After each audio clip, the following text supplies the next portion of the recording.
দীর্ঘ 16 বছর ঝিনাইদহ জেলার মহেশপুর উপজেলার বাঁশবাড়িয়া ইউনিয়নের কৈখালী গ্রামের সাবেক সংসদ সদস্য মরহুম শহীদুল ইসলাম মাস্টারের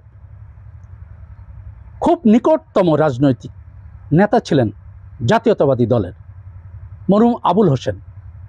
ঝিনাইদহ 3 আসনের সাবেক সংসদ সদস্য শহীদুল ইসলাম মাস্টারের রাজনীতি করার কারণে তার পরিবার, তার বাড়ির অন্য সদস্যরা দীর্ঘদিন ধরে এলাকা থেকে পালিয়েছিল।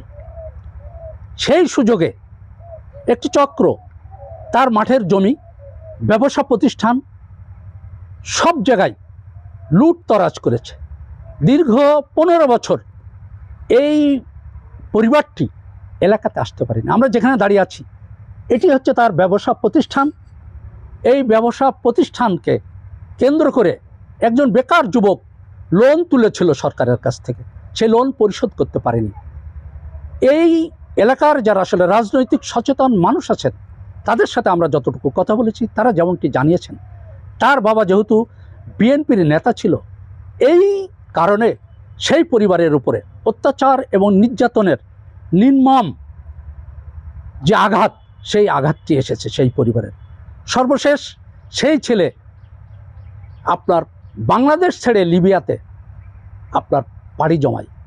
এখন তার যে পরিবার আছে সেই পরিবার বাড়িতে এখনো পর্যন্ত উঠতে পারেনি, মাঠের জমি দখল পায়নি।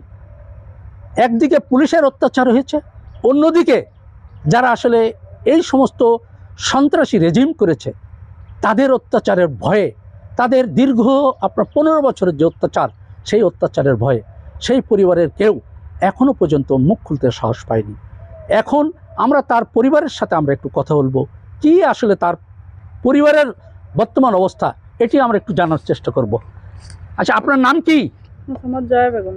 আচ্ছা, এখন কি অবস্থায় আছেন আপনারা? স্যার, আমরা খুবই দুরবস্থায় আছি। আর মূলত আমাদের অপরাধ ছিল যে আমার হাজব্যান্ড বিএমপি করতো, আমার শ্বশুর, আমার ফ্যামিলি বিএমপি করার অপরাধে আমরা খুবই নির্যাতিত, আমরা খুবই মনে করেন দুরবস্থায় আছি। বা আমি, আমার হাজব্যান্ড লগা কয়েক বছর বলতে 15-16 বছর খুব বিপদগ্রস্ত। আমাদের ব্যবসা বাণিজ্য, আমরা অনেক টাকা লোন তুলছি, আমাদের সে টাকা পয়সা ব্যবসা বাণিজ্য লুটপাট করা হয়েছে। আমাদের বাজারে একটা প্রতিষ্ঠান ছিল, সেটাও লুট করছে দিনের আলোতে। মনে করেন ওরা আমলিকওয়ালা, ওরা লুট করছে। তারপরে আমাদের মামলা, আমাদের নামে মামলা, আমার হাজব্যান্ডের নামে মামলা করা হয়েছে অনেকগুলো। আমার হাজব্যান্ড থাকতে পারেনি দেশে, খুবই জীবনের ঝুঁকি নিয়ে সে আপনার এখন লিবিয়ায় আছে। আচ্ছা, যেমনটি আসলে জানাচ্ছিলেন, তার এই অসহায় পরিবারটি, একটা ঔষধের দোকান ছিল, সেটিও লুট হয়েছে। তার আপনার সরকারি আপনার খতিয়ানভুক্ত একটি জমি লিজ নেওয়া ছিল, সেটিও বেদখলে। একদিকে লোনের চাপ, অন্যদিকে আপনার এই পরিবারের জমি বিক্রি করে আপনার বিদেশ যাওয়া। এখন তার পরিবারের অন্য যারা সদস্য আছে তারাও এই টাকাটি নেওয়ার জন্য এই পরিবারের উপরে চাপ দিচ্ছে। কি অমানবিক একটি দৃশ্যপট! আমরা ঠিক যেখানে দাঁড়িয়ে আছি এর এই অপোজিটের যতগুলো আপনার ঘর ছিল, এখানে আপনার ছাগল পোষা হতো, গরু পোষা হতো, হাঁস পোষা হতো, মুরগি পোষা হতো, সেগুলো ফেলে পালিয়ে গেছে এই পরিবারের এই কর্মক্ষম যুবকটি। এই রকম কোনো রেজিম এই বাংলাদেশের মানুষ আগামীতে আর দেখতে চায় না।